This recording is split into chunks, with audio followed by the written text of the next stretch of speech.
Bien, Shabbat Shalom, queridos hermanos y hermanas de Congregación Emuná, y Shabbat Shalom a todos aquellos que por fallos del directo quizá nos veáis pues una vez ya esté grabado. Pero bueno, os deseo que todos estéis bien, que gocéis de un día muy especial, de un principio de Shabbat en compañía de nuestro Adonai, y que sea un tiempo lleno de gozo, lleno de felicidad y lleno de alegría, porque a última hora es un tiempo reservado para el Eterno, para que estemos en compañía con Él. Así que de verdad, desde el fondo de mi corazón os deseo que este principio de Shabbat, a pesar de todas las cosas, sea ese tiempo de refrigerio y de gozo delante del Eterno. Bien, como siempre, vamos a comenzar orando y luego tomaremos el Sidur todos juntos.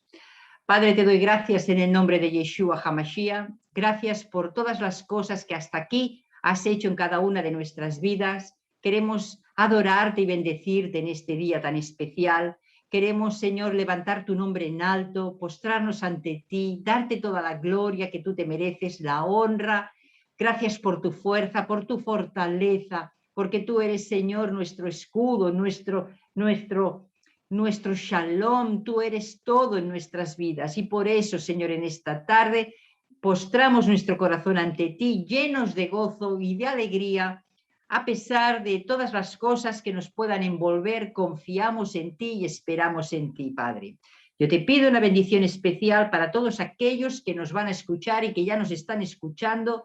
Una bendición especial, que tu Ruach HaKodesh toque a cada uno, impacte su corazón, abra sus ojos y sus oídos para que la palabra, Señor, esa palabra que tú hoy vas a derramar, no vuelva a ti vacía, sino que haga una obra en nuestras vidas. Que sepamos, Señor, entender, Señor, los detalles de tu palabra, que son tan importantes. Así que, Padre, entrego este tiempo en tus manos y te doy muchas gracias por ser un canal, un instrumento para que tu palabra corra, vuele y llegue hasta lo último de la tierra. Gracias, Padre, en el nombre de Yeshua HaMashiach. Amén y amén. Amén. Amén. Así que cuando quieras, Rosa Mari.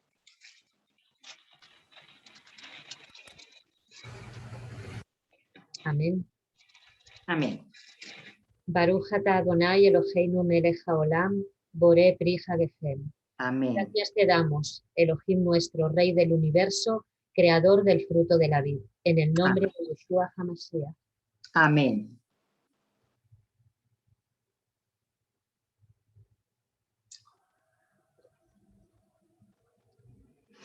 Baruch atah Adonai Eloheinu melech haolam, hamotzi lechem min haaretz.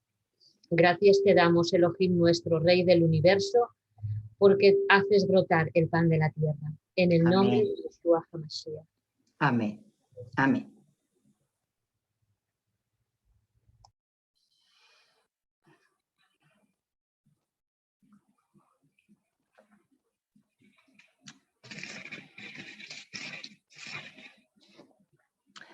Bien, vamos a comenzar y de nuevo os deseo mucho shalom a todos aquellos que quizá os estéis incorporando, y mucho shalom para aquellos que van a escuchar esta transmisión pues una vez finalizada, porque hemos tenido unos problemas del directo. Bien, como ya sabéis, esta es la tercera y última parte del capítulo 9 del libro de los Hechos, que ya hemos ido compartiendo en 2 semanas. Esta es la tercera y última parte. Y aquí podremos ver los primeros pasos de Saulo de Tarso como discípulo de Yeshua. Y no solamente vamos a ver a Saulo de Tarso, sino que Lucas, antes de finalizar este capítulo 9, nos mete de lleno, ¿cómo diría? Una actuación de Pedro llena de poder y de fuego. Así que hoy vamos a tener un poquito de Saulo y un poquito de Pedro. Y espero que este mensaje, pues eso, toque vuestro corazón, os llene de esperanza y de expectativa y traiga un renuevo a vuestras vidas. Así que si me acompañáis al libro de los Hechos, capítulo 9, comenzamos desde el verso 26. Recordemos que ya venimos compartiendo la conversión de Saulo como este Luego se fue a Arabia para meditar en todo lo que había en su corazón, regresó a Damasco, estuvo allí compartiendo y luego pues fue descolgado en una canasta porque ya comenzó la persecución. Así que ahora le vemos que ya se va a Jerusalén. Y esto lo leemos en el verso 26. Dice la palabra, cuando llegó a Jerusalén, trataba de juntarse con los discípulos, pero todos le tenían miedo, no creyendo que fuese discípulo.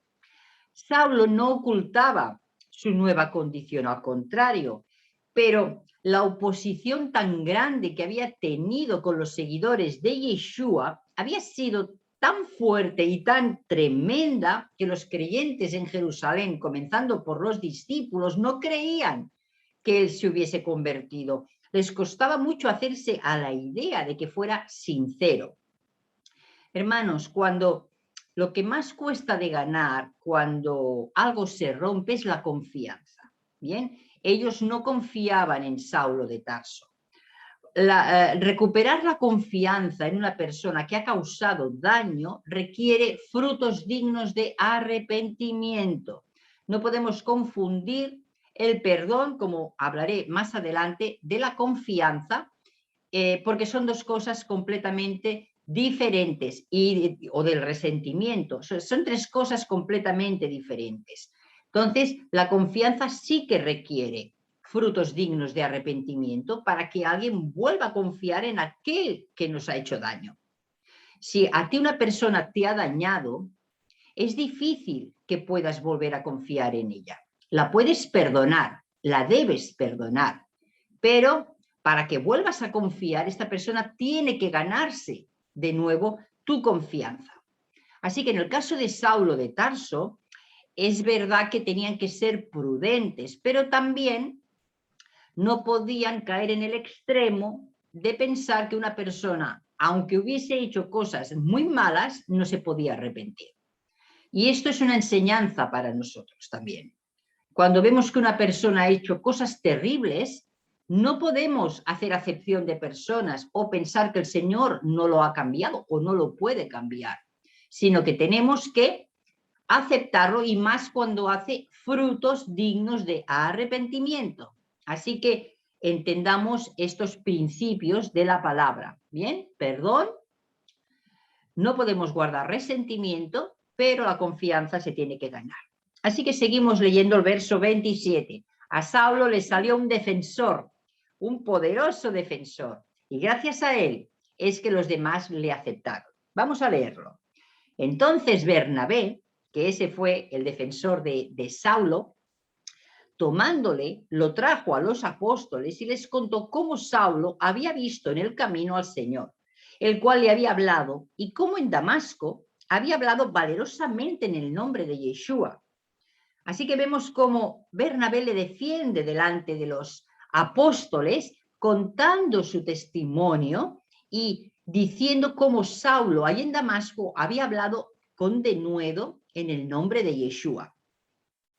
Porque hablar en el nombre de Yeshua en aquel tiempo era causa ya de persecución o de muerte.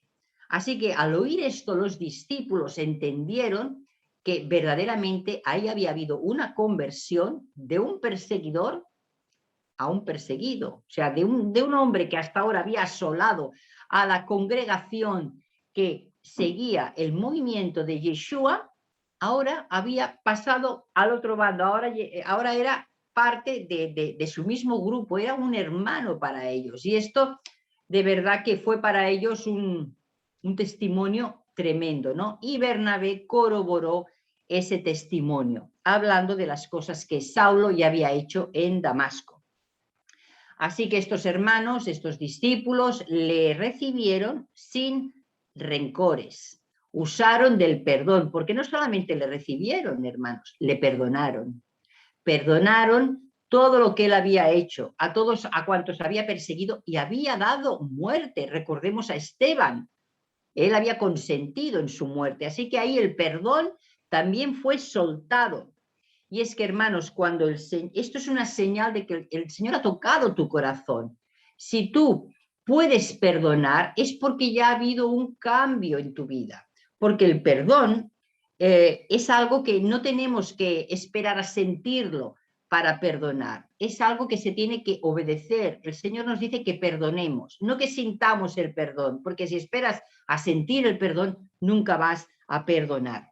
Así que todos aquellos que ya no tienen dificultad en perdonar es porque el Señor ya ha hecho una obra profunda en sus vidas.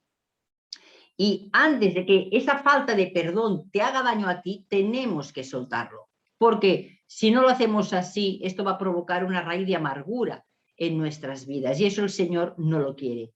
Así que, aunque no lo sientas, hermano, perdona. Y deja todo lo demás en manos del Eterno. Bien, eso es una obediencia. Lo hacemos por obediencia y no por sentimiento. Otra cosa es la confianza, como he dicho antes, ¿eh? Esa sí que se la tienen que ganar, aquellos que te han dañado. Tienen que hacer frutos dignos de arrepentimiento. Así que vemos cómo estos discípulos, ya el Señor había hecho una obra en sus corazones, ya soltaron el perdón, perdonaron a Pablo, yo creo, me imagino la escena, lo abrazaron, lo aceptaron, lo admitieron, y creo que ahí hubo una sanidad y una liberación importantes en ese momento. Así que continuamos los versos 28 y 29. Y estaba con ellos en Jerusalén, o sea que Saulo se quedó con ellos en Jerusalén y entraba y salía y hablaba denodadamente en el nombre del Adón y disputaba con los griegos, pero estos procuraban matarle. Ahí de nuevo vemos como en Jerusalén la persecución comenzaba. Estos griegos no podían ver cómo un hombre que hasta ahora había perseguido a los discípulos de Yeshua ahora andaba con ellos, hablaba como ellos, predicaba como ellos. Y eso no lo podían soportar y por eso intentaban matarle. ¿Cómo había cambiado este hombre? Y es que, hermanos, lo leemos muy rápido, pero como ya hemos visto en los otros mensajes, no fue de la noche a la mañana, fue un cambio, sí, una conversión instantánea, pero Saulo también invirtió tiempo en meditar, en orar, en poner su vida delante del Señor para poder transmitir el verdadero evangelio, el que va entrelazado con la Torá. Saulo fue capaz de unir a las personas en Yeshua con la Torá. Es que fue demasiado la obra que hizo este hombre, ¿no? A partir del momento en que se convirtió. Así que esta conspiración contra Saulo también fue conocida por los hermanos. Y esto lo vemos en el verso 30. Dice que cuando supieron esto los hermanos, cuando supieron que ya amenazaban la vida de Saulo para matarlo, dice que le llevaron hasta Cesarea y le enviaron a Tarso, su ciudad natal. Bien, aquí vamos a ver algunas cosas según los comentaristas, hermanos. A mí me gusta investigar cuando preparo un mensaje y ver el porqué de las cosas, y me he llevado gratas sorpresas, bastantes sorpresas al preparar este mensaje. Al enviarlo a Tarso, su ciudad natal, Saulo iba a tener la oportunidad de predicar a Yeshua en su ciudad y a su familia. Porque recordemos que aunque sus padres eran hebreos, habían adquirido la ciudadanía romana. Y puedo entender que sus vidas ya eran más bien romanas que hebreas. Ya puedo entender que ya, hermano, cuando te rodeas de cosas que no convienen, terminas haciendo lo que no conviene. Así que, bueno, yo puedo entender que Saulo fue allí y se dedicó, pues bueno, a ir a su familia y predicarles el evangelio. Pero, según los comentaristas, es probable que fuese expulsado de su casa y desheredado. ¿Y cómo lo sabemos esto? ¿Cómo podemos deducir esto? Bien, si nos vamos al libro de Filipenses, capítulo 3, verso 8, la misma escritura, por boca de Saulo, dice: y ciertamente aún estimo todas las cosas como pérdida por la excelencia del conocimiento de Yeshua, el Mashiach, mi Adón, por amor del cual lo he perdido todo y lo tengo por basura para ganar al Mashiach. Saulo lo había perdido todo. Si esto fue así, hermanos, si esto verdaderamente ocurrió así, no solo tuvo que enfrentar la oposición de su familia, que ya de por sí esto es duro. Sentir el rechazo de los extraños se puede sobrellevar, pero el de tu propia familia es difícil, es motivo de gran tristeza, es motivo de sufrimiento. Y no solo eso, perdió sus recursos económicos, lo desheredaron, lo perdió todo. La familia de Saulo era una familia adinerada, acomodada. Bien, no era una familia pobre, no, era una familia muy bien aposentada. Y fue desheredado, como él bien dice, lo he perdido todo, pero todo lo tengo por basura, no me importan los bienes materiales. A mí lo que me importa es haber ganado lo que he ganado, la excelencia del conocimiento de Yeshua, para él eso era lo más importante. Así que una vez rechazado, una vez desheredado, lejos de contrariarle, lejos de venirse, de desanimarle, lejos de decir, ay, mira, ¿y ahora qué voy a hacer? No tengo nada, no tengo recursos, me han dejado de lado, me han abandonado. Al contrario, eso le animó y le hizo que se creciera. ¿Por qué? Porque comenzó a depender del Señor para todo. Él fue un hombre que fue entrenado para todo, para tener y para no tener, como él más bien más tarde diría. Hermanos, el contentamiento, yo a eso le llamo contentamiento. Sea cual sea nuestra situación, es parte del entrenamiento de un discípulo. O sea, el Señor nos tiene que enseñar a tener y a no tener. Porque si dependemos de lo que tenemos o de lo que no tenemos, estamos atados a la situación, atados a las circunstancias, atados a todo lo que nos rodea. Por lo tanto, el Señor tiene que ir cortando esas ataduras para hacernos libres, para que solamente dependamos de Él.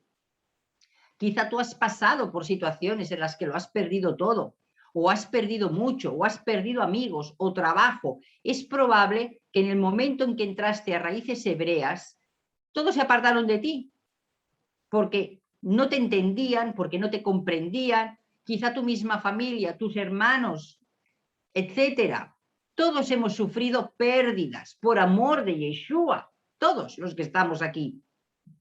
Pero no dudes que si esto te está sucediendo o te ha sucedido, es que el Señor lo está permitiendo porque está trabajando en tu corazón, está trabajando en mi corazón, le está dando forma para ser ese vaso de elección, como dijimos la semana pasada, este instrumento escogido para hacer su perfecta voluntad. Porque, hermanos, mientras no estemos dispuestos a soltar todo lo que nos ata, y cada uno sabe lo que le ata, cada uno conoce su debilidad. Yo conozco las mías, tú conocerás las tuyas. Y mientras no seamos capaces de soltar cuando Él nos lo pide, ¿por qué no nos lo pide? Porque le guste hacernos sufrir. No, porque es lo mejor para nosotros. Luego el Señor te lo va a devolver cuadruplicado si conviene. Pero por lo pronto tenemos que soltarlo. Suelta todo lo que te ata a este mundo. Porque si no lo sueltas, es muy difícil que puedas seguirle a Él. Si mi vida está atada por cosas de este mundo, por personas de este mundo, por lugares de este mundo, posiciones de este mundo, todo eso va a impedir que yo camine. Si yo a ti te cojo y te ato a una silla, es muy difícil que tú te levantes y puedas caminar, porque estás atado. Y nosotros no somos conscientes, hermanos y hermanas, pero la verdad es que si somos sinceros con nosotros mismos, hay muchas cosas que nos atan. Hay muchas cosas que nos frenan, hay muchas cosas que no somos capaces de soltar. Que llegará el día que lo hagamos, sí, porque el Señor va trabajando en cada uno. Y quizá lo que ahora ya estás dispuesto a soltar, hace 5 años no podías hacerlo, no podías hacerlo. Pero Él ha ido trabajando en tu corazón y en mi corazón y ahora ya estás libre de eso, porque has sido capaz de entregarlo en sus manos. Y yo te pregunto, ¿no te sientes más libre ahora que has descansado, que has confiado, que se lo has entregado todo a Él? Yo me siento más libre, me siento más segura, me siento más firme, siento que Él está conmigo de una manera tan poderosa que la verdad es que yo le pido que siga trabajando en mí, porque no quiero que haya nada que me ate a este mundo. Así que aquí yo voy a hacer las preguntas que me he hecho a mí misma, ni siquiera te las voy a hacer a ti, no te las voy a hacer a ti, me las voy a hacer a mí. Yo mientras meditaba en esto me preguntaba, ¿estaría dispuesta a perderlo todo por amor a Yeshua? Yo me preguntaba, yo no te lo voy a preguntar a ti, pero yo me hacía esta pregunta, ¿estaré dispuesta a perderlo todo o lo que Él me pida por amor a Él?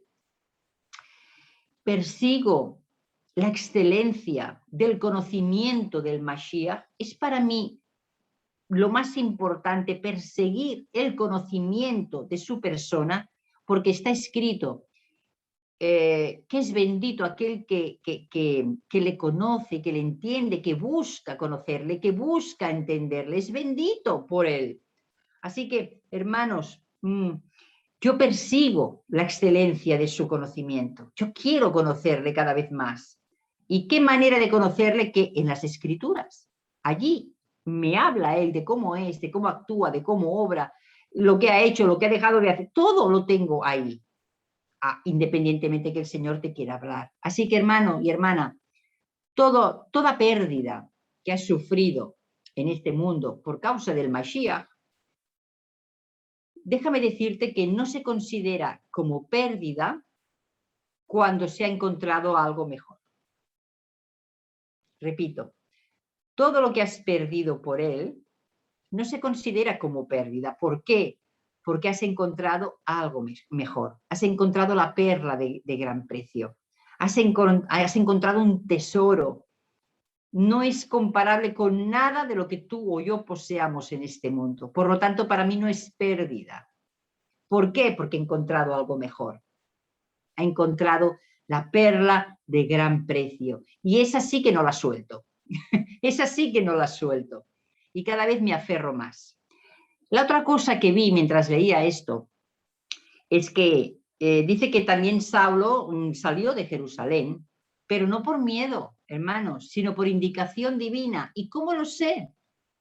Yo le doy gracias al Eterno por los instrumentos que pone a mi abasto para conocer todas estas cosas. Yo no las sé por mí, hermanos, yo lo busco porque me interesa saber, y me di cuenta de que Saulo no salió de Jerusalén por miedo. ¿Y cómo lo sé? Nos vamos al libro de Hechos, capítulo 22, versos 17 y 18.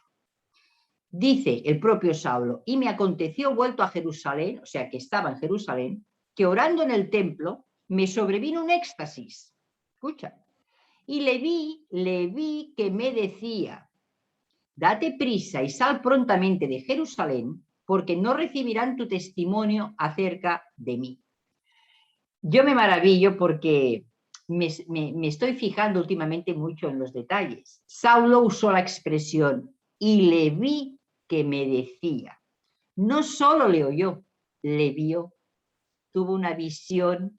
En el éxtasis ese que tuvo una visión, porque si no, su expresión hubiera sido diferente, hubiera dicho, y le oí que me decía, pero no, dijo, y le vi que me decía. Ay, mis hermanos, y qué orden más específica. Fue el propio Eterno quien le dijo, sal de Jerusalén. Así que él no huyó de la persecución. Él no se fue porque tuviera miedo, no, sino porque el Señor se lo ordenó. Sal, no es el tiempo para que tú estés aquí. Porque el Adón tenía otros planes para él. Y en el verso 31 leemos que entonces las congregaciones tenían paz por toda Judea, Galilea y Samaria, y eran edificadas, andando en el temor del Señor, y se acrecentaban fortalecidas por el poder del Ruach HaKodesh. Hermanos, el tiempo de Shalom, has de contar que nuestro Elohim es un Elohim de tiempos. Tiene que serlo, porque no podemos estar toda la vida peleando. Necesitamos tiempos de refrigerio, necesitamos tiempos de shalom. Así que las congregaciones que hasta ahora habían sido tan perseguidas, ahora el Eterno les daba un tiempo de shalom, un tiempo de descanso, un tiempo de paz. ¿Para qué? ¿Para qué son los tiempos de paz? Para edificar el corazón, para profundizar en las escrituras, para meditarlas, para atesorarlas en el corazón. ¿Por qué? Porque en un momento determinado la palabra fluya. Si tú no atesoras, no puede fluir de tu boca. Porque si no tienes, donde no hay, aquí decimos, aquí hay un refrán que dice, on no n'hi ha, favas no se'n fan. O sea, donde no hay, no puede salir. Si tú no atesoras en los tiempos de paz, difícilmente vas a atesorar en tiempos de aflicción. Estos son los tiempos que las congregaciones necesitaban para crecer. Dice que andaban en el temor del Señor, estaban aprendiendo el temor de Adonai, estaban respetando su nombre, su persona, estaban retomando lo que habían perdido y necesitaban este tiempo de refrigerio para crecer y andar en ese temor. Y a más estaban siendo fortalecidas por el Ruach. ¿Por qué fortalecidas? Porque muchos estaban siendo repudiados por sus familias, porque muchos les echaban fuera, porque al seguir a Yeshua, hermanos, eso es lo que nos va a ocurrir, que nos van a rechazar, que bueno, es un tipo de persecución que vamos a vivirlo de una manera o de otra. Así que aprovechemos los tiempos de Shalom para edificar nuestras propias vidas, para atesorar la palabra en nuestro corazón. No perdamos el tiempo, amados, porque los tiempos apremian, las cosas están sucediendo constantemente y nunca sabes cuándo el Señor te va a usar. Nunca lo sabes, pero si no estás preparado, no te va a poder usar. Así que me gustaría concluir este capítulo 9 hasta el final y para ello vamos a hablar un poquito de Pedro. Ahora es como si Saulo, el escritor Lucas, lo hubiera aparcado por un momento y le da entrada a Pedro, pero con algo tan sobrenatural, hermanos, con dos milagros tan sobrenaturales que vale la pena hacer mención de ellos. ¿Y por qué digo que vale la pena? Porque esto te puede pasar a ti o me puede pasar a mí, que el Señor te use de una manera poderosa. Porque yo sé que estos tiempos van a volver. Yo sé que vamos a ser usados de manera poderosa. De hecho, hay muchos que han sido usados ya en milagros, en señales y en prodigios, ¿no?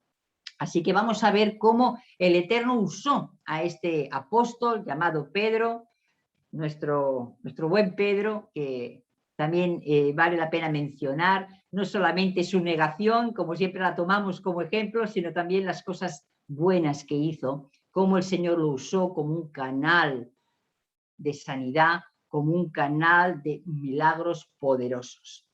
Y esto lo leemos en el verso 32 del capítulo 9. Dice, aconteció que Pedro, visitando a todos, vino también a los santos que habitaban en Lida. Como apóstol que era, no tenía una residencia fija en ninguna congregación. Él iba de un lugar a otro, visitando las congregaciones. ¡Wow! Es que esto era un verdadero apóstol, ¿no? No tenía nada, pero no le faltaba de nada. E iba visitando, e iba viendo cómo estaban, cómo crecían, en fin, hacía lo que tenía que hacer, ¿no? Las iba supervisando, aunque su cuartel general seguía siendo Jerusalén. Él siempre regresaba allí porque era su cuartel general. Allí es donde él había sido plantado para ejercer su ministerio, pero no descuidaba su labor de apostolado. Y fue en Lida, precisamente, donde se obró la primera sanidad. Y esto lo leemos de los versos del 33 al 35. Dice, y halló allí a uno que se llamaba Eneas, que hacía 8 años que estaba en cama, pues era paralítico. Y le dijo Pedro, Eneas, Yeshua el Mesías te sana, levántate y haz tu cama. Y enseguida se levantó, y le vieron todos los que habitaban en Lida y en Sarón, los cuales se convirtieron al Señor. Bien, la parálisis de este hombre era grave, hermanos. Llevaba 8 años paralítico. O sea, era una cosa que ya no, según los hombres, ya no tenía vuelta atrás. Bien, ya nadie esperaba en su sanidad. Pero los milagros ocurren cuando el hombre no puede hacer nada. Entonces es cuando el Señor obra. ¿Por qué? Porque si lo hiciera cuando el hombre puede hacer algo, la gloria sería para el hombre y no para Elohim. Así que cuanto más difícil sea tu situación, más grande va a ser tu milagro. Pero un milagro no solamente transforma la vida de aquellos que lo ven, no solamente, también nos habla del carácter del instrumento escogido. Porque todo el mundo se fija en el milagro, pero no se fijan en el instrumento que el Señor ha escogido para hacer este milagro. ¿Y por qué digo esto? Porque tenemos que aprender mucho del carácter de la persona, en este caso de Pedro, que el Eterno usa para un milagro. Tenemos que aprender mucho. ¿Qué podemos ver en Pedro en esta situación? Siendo un instrumento para sanidad. ¿Qué podemos ver en Pedro? Hermanos, yo veo su emuná, su confianza, su dependencia, su humildad. ¿Y cómo lo veo? Porque él dejó bien claro que quien iba a sanarle era Yeshua, no era él. No era él, era Yeshua. Y fue una sanidad instantánea. Yeshua te sana, tiempo presente, te sana, no te sanará, no, te sana. Y para que él tuviese mayor seguridad de que esa sanidad se había operado en su vida, ¿qué le dijo? Levántate y haz tu cama. Levántate a un hombre que llevaba en cama, paralítico, 8 años, así, instantáneamente dice, Yeshua te sana, levántate y haz tu cama, para que veas que tu sanidad ha sido completa. Hermanos, la fe de Pedro en hacer lo que el Rúa le estaba ordenando, echó de sí mismo toda duda. Porque cuando tú le crees al Rúa, automáticamente las dudas que puedan haber en ti se van. No existe lugar para la duda cuando tú tienes fe. Cuando tú crees lo que el Ruach te está diciendo y le obedeces, no hay lugar para la duda. Y gracias a esto, gracias a que él fue obediente, gracias a que él le creyó al Eterno porque estaba acostumbrado a escucharle. Hermanos, que es importante esto. Qué importante es saber discernir quién te está hablando. Si el Ruach, si el enemigo o tu propia carne. Eso es lo que tenemos que fijarnos, cómo Pedro supo que era el Ruach quien le estaba hablando. Y actuó en fe, en valor, en confianza. Es él quien me manda, yo obedezco. Y punto, no tuvo ninguna duda. Y gracias a eso muchos dicen que se convirtieron. Las señales son para los incrédulos, hermanos, pero la gloria es para el Señor y no para el instrumento que le escoge para hacer esa sanidad. Y eso lo tenían muy claro los discípulos de Yeshua, que ellos eran simplemente instrumentos escogidos. Toda la gloria era para él. Seguimos con los versos del 36 al 43, donde vemos otro milagro que el Señor usó a Pedro para realizarlo, pero esta vez era un milagro mucho mayor, porque vamos a hablar de una resurrección. Hermanos, esta persona se hallaba en la ciudad de Jope, hoy en día actualmente es Jaffa, ¿vale? Y se hallaba a 16 kilómetros de Lida. El nombre hebreo de Dorcas es Tabita, ¿bien? Que quiere decir gacela.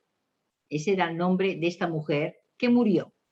Ella gozaba de buena fama, no por su elocuencia, no por su sabiduría, porque todos siempre decimos, ay, yo quiero esto, yo quiero hacer lo otro. Esta mujer se dedicaba simplemente a hacer buenas obras, que ya es mucho, en limosnas y una generosidad tremenda. Eso es en lo que abundaba esta mujer. Quizá para ti no sea algo apoteósico, pero el Señor se fijó en ella, porque era una mujer que abundaba en buenas obras, en limosnas, ayudaba al necesitado. Y eso nos hace dar cuenta que el Señor lo ve todo, todo lo que tú hagas por alguien que lo necesita, el Señor lo está viendo. Dice la palabra que cualquiera que le dé un vaso de agua a un profeta, recompensa de profeta tendrá. Así que, hermanos, no dudes en hacer el bien siempre que puedas, porque el Señor lo está viendo. cuán importante es para el Señor lo que hacemos, porque lo que hacemos habla de lo que somos. Lo que tú haces habla de lo que tú eres. Entonces esta mujer empleaba su tiempo, empleaba su dinero de la mejor manera posible, pero enfermó y murió. Y después de lavarla y prepararla, la pusieron en la parte alta de la casa. Y como Lida estaba cerca de Jope, enviaron a buscar a Pedro. Y al hallarlo le dijeron, no tardes en venir, el asunto es urgente, ¿no? Seguramente ya todos estaban enterados del milagro que había hecho Pedro en la ciudad de Lida, y por eso enviaron a llamarle. No les importó que Tabita hubiera muerto. Ellos fueron a buscar a Pedro. Es que esto es tremendo, hermanos. ¿Cómo ellos sabían que el Señor se estaba moviendo con grandes señales y milagros? Porque si leemos la historia de los primeros discípulos, ya ellos habían escuchado de milagros que estaban realizando a través de los apóstoles. Así que fueron a buscar a Pedro. Hermanos, Tabita ya estaba muerta. Era demasiado tarde para el hombre, pero no demasiado tarde para el Señor. Para Él nunca es demasiado tarde. Tú puedes tirar la toalla, pero Él te dice, alto, que aquí estoy yo. Donde tú no llegas, yo voy a llegar. Y ese es nuestro Elohim. Él todo lo puede. Él todo lo puede. Así que Pedro, aun sabiendo que ella ya estaba muerta, no se hizo de rogar. Porque los verdaderos discípulos no están aquí para hacerse de rogar, sino para servir, para servir. No están aquí para reconocimientos, sino para obedecer lo que el Eterno les dice. Otro hubiera pensado, ay, ¿para qué voy a ir si ya está muerta? Seguro que nosotros hubiéramos pensado, ¿para qué voy a ir si ya está muerta? Porque no estamos acostumbrados a estas cosas. No se está moviendo el Ruach de una manera tan fuerte como se movía en aquellos días, con señales y prodigios y maravillas. Pero como he dicho antes, Pedro estaba acostumbrado a escuchar la voz del Ruach.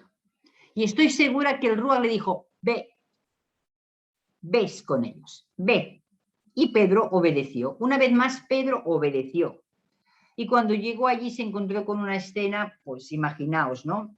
Las viudas rodeaban a Tabita, lloraban su pérdida, pero no lloraban porque ella se hubiera ido, lloraban porque ellas le iban a echar de menos. Hermanos, cuando una persona se hace de querer y parte de este mundo, se echa de menos, se llora su pérdida porque se echa de menos. Y estas mujeres amaban a Tabita, pero la amaban por lo buena persona que era. Las ausencias son importantes, hermanos, y más cuando se trata de alguien querido. Tenemos que respetar el duelo de aquellos que han perdido a seres queridos, ¿sí? Porque el duelo se tiene que vivir y el duelo está ahí y no podemos despreciar a las personas que lloran a sus seres queridos. Pedro no se enfrentó a estas mujeres que lloraban, no les dijo, bueno, no lloréis más. No. Al contrario, ellas le mostraban las túnicas que ella hacía y cómo ayudaba a los pobres. Y ellas constantemente estaban hablando de todo lo que hacía Tabita. Y esto me lleva a pensar que esta mujer cumplía lo que dice la Escritura en el libro de Santiago, el capítulo 2, los versos 15 y 16.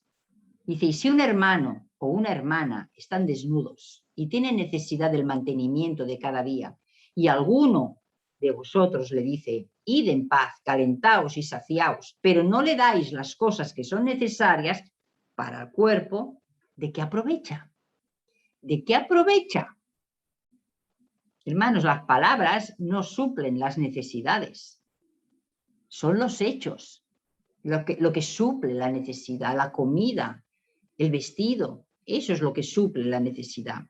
Así que es probable que muchas de esas mujeres colaboraban con ella en las buenas obras, incluso algunas habían sido ayudadas por ella. La gratitud es una gracia del corazón que no todo el mundo desarrolla, porque no todo el mundo tiene necesidad. La necesidad te hace desarrollar la gratitud. Pero sin gratitud no podemos agradar al Señor. No podemos agradar al Eterno. ¿Cuántas veces tú no le has dado gracias al Eterno por algo que Él te ha dado, por una bendición, por una sanidad, por un trabajo, por lo que sea? La gratitud tiene que formar parte de nuestra vida. Un corazón agradecido es un corazón bendecido por el Señor. Tenemos que implementar la gratitud en nuestras vidas. Si tú no eres una persona acostumbrado a dar gracias, tienes que comenzar en las pequeñas cosas, agradecerle al Señor por tu comida, por tu salud, por tu trabajo, por tu piso, por todas las cosas, por tu familia, etcétera, etcétera. Sea agradecido, porque esa es una virtud de tu corazón y de mi corazón. Así que vamos a ver lo que hizo Pedro en esta situación. Leemos en el verso 40, entonces sacando a todos, Pedro se puso de rodillas y oró. Y volviéndose al cuerpo dijo, Tabita, levántate. Y ella abrió los ojos y al ver a Pedro se incorporó. En este caso vemos que Pedro no obró impulsivamente. Lo primero que hizo fue sacarlos a todos de la sala. Los sacó a todos fuera. Él necesitaba oración. Él necesitaba saber qué es lo que tenía que hacer, porque no lo había recibido todavía. Él necesitaba postrarse de rodillas y escuchar lo que tenía que hacer en aquella situación.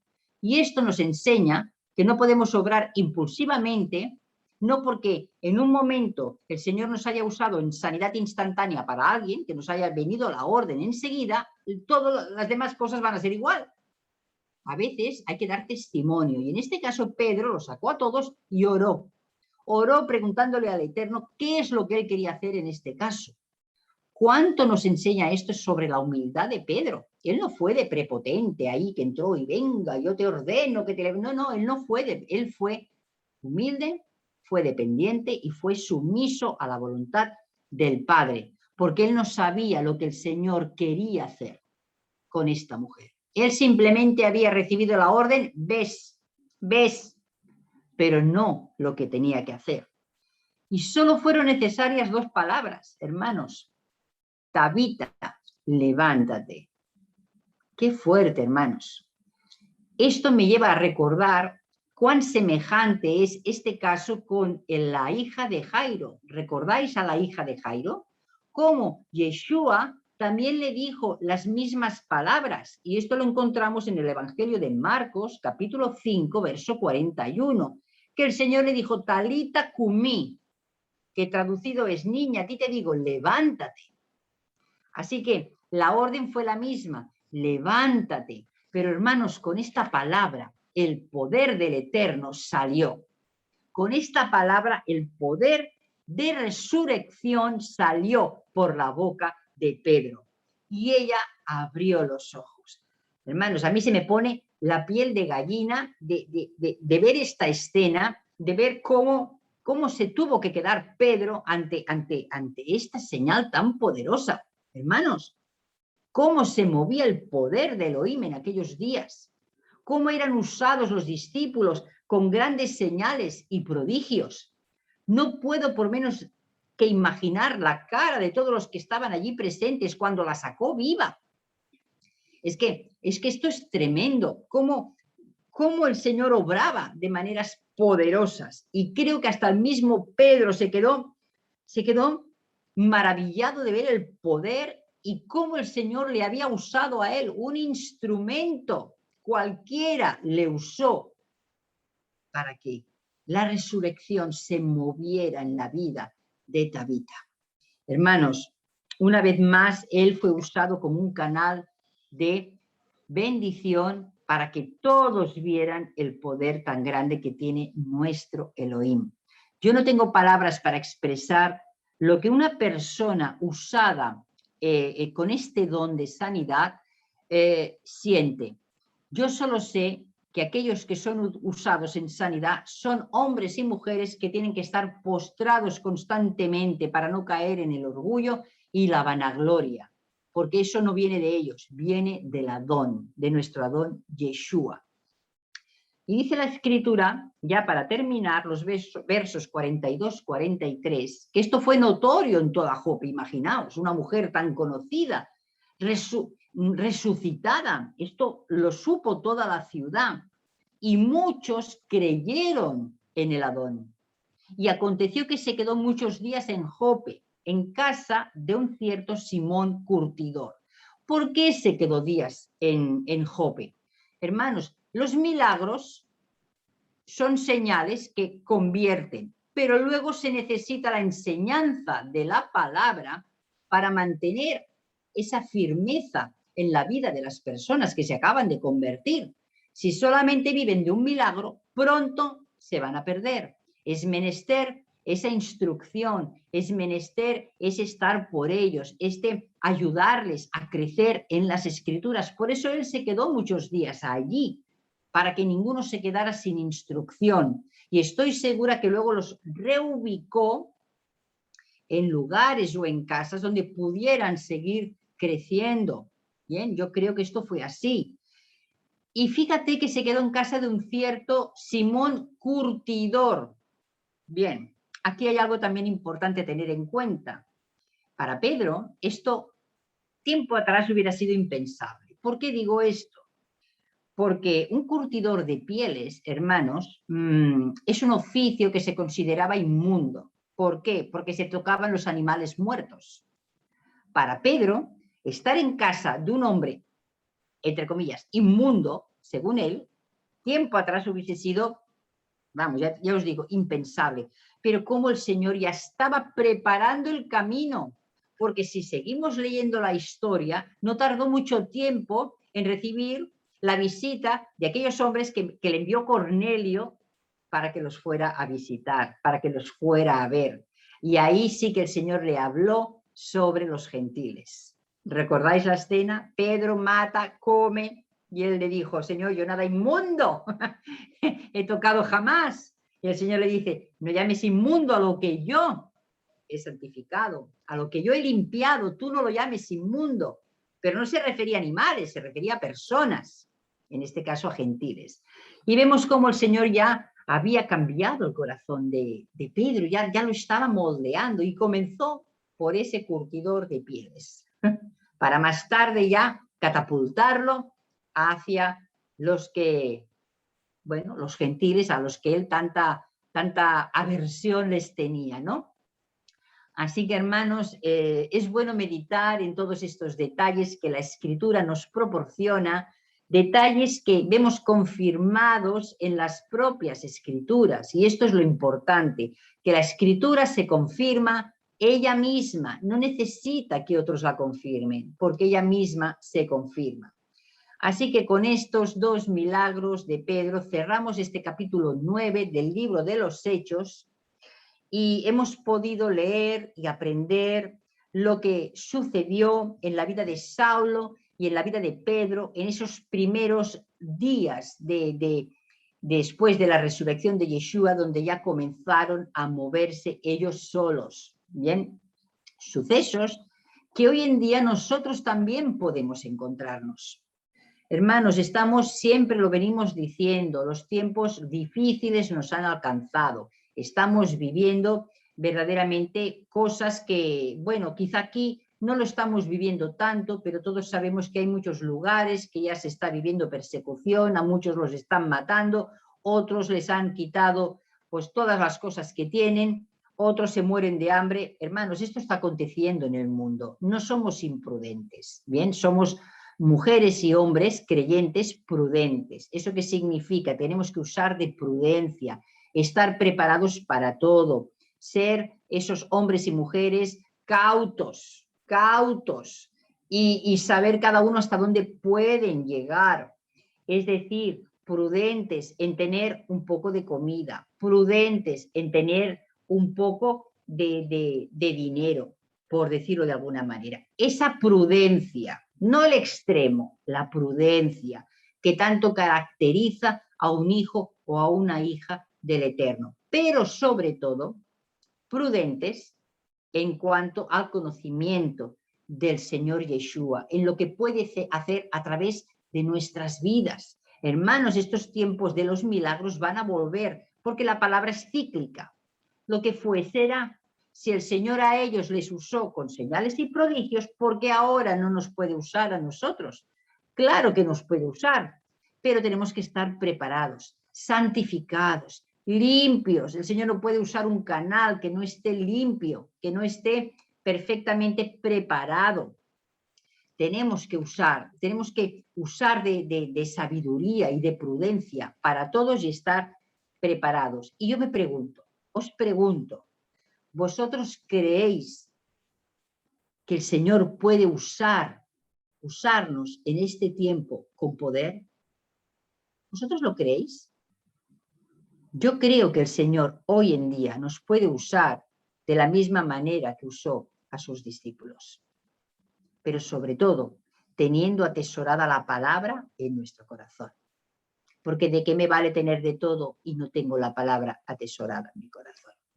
Eso es lo principal. Porque dice la Escritura que no solo de pan vivirá el hombre, sino de toda palabra que sale de la boca de Elohim. Si yo tengo mucha comida física, pero no tengo palabra en mi corazón, yo me voy a morir. Yo me voy a morir espiritualmente. Pero si tengo palabra en mi corazón, yo voy a vivir espiritualmente y voy a vivir físicamente, porque la palabra me habla de alimentación sobrenatural, de cosas que el Eterno ha hecho y seguirá haciendo, porque estamos hablando de un Elohim todopoderoso. Así que nuestra responsabilidad es estar preparados para todo, pero también mantener limpio nuestra vida, nuestro canal. Somos santos, hermanos, santos, llamados a ser santificados. Así que esta tiene que ser nuestra primera prioridad. Y en esta noche me gustaría despedirme con una oración que se halla en Primera de Crónicas, capítulo 29. Voy a leer 3 versículos, pero me pareció tan bonita esta oración que levantó el rey David, exaltando a Adonai, que me gustaría despedirme de vosotros con esta oración de exaltación a Adonai.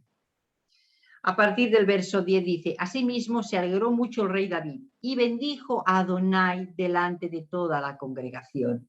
Hermanos, y en esta hora yo quiero bendecir a Adonai.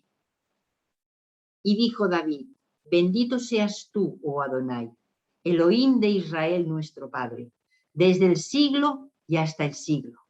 Tuya es, oh Adonai, la magnificencia y el poder, la gloria, la victoria y el honor, porque todas las cosas que están en los cielos y en la tierra son tuyas. Tuyo, oh Adonai, es el reino y tú eres excelso sobre todos. Las riquezas y la gloria proceden de ti y tú dominas sobre todo. En tu mano está la fuerza y el poder, y en tu mano el hacer grande y el dar poder a todos.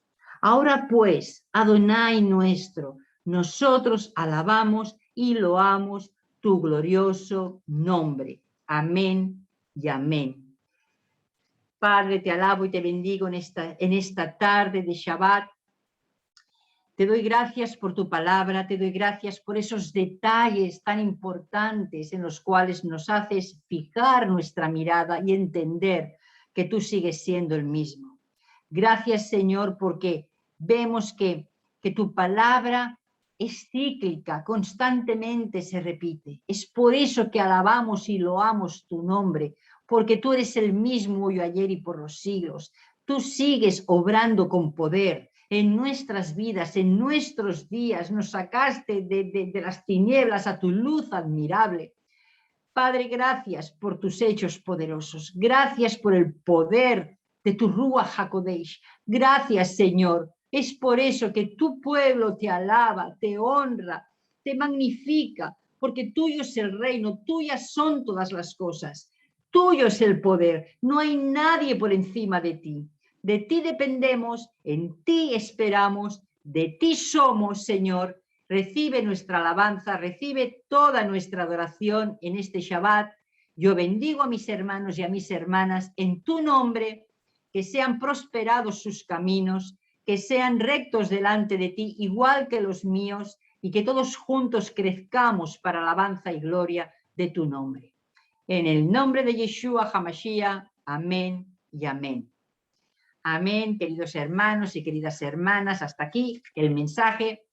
Y aprovecho para transmitiros que, bueno, comienza mi tiempo vacacional pero Congregación Emuná seguirá transmitiendo cada Shabbat con las sustitutas que tenemos al abasto para que compartan. Así que yo me despido de todos vosotros, no me despido de mi congregación porque evidentemente estaré en contacto con ellos, pero sí de aquellos que nos están viendo por nuestro canal YouTube, que nos veremos en septiembre si el Eterno lo permite. Pero seguiréis en mi corazón y seguiré orando por todos vosotros y con mi congregación evidentemente seguiré en contacto.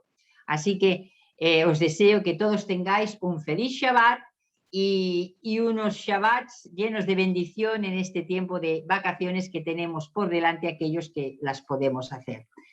Que el Eterno os bendiga y hasta más ver. Shabbat Shalom.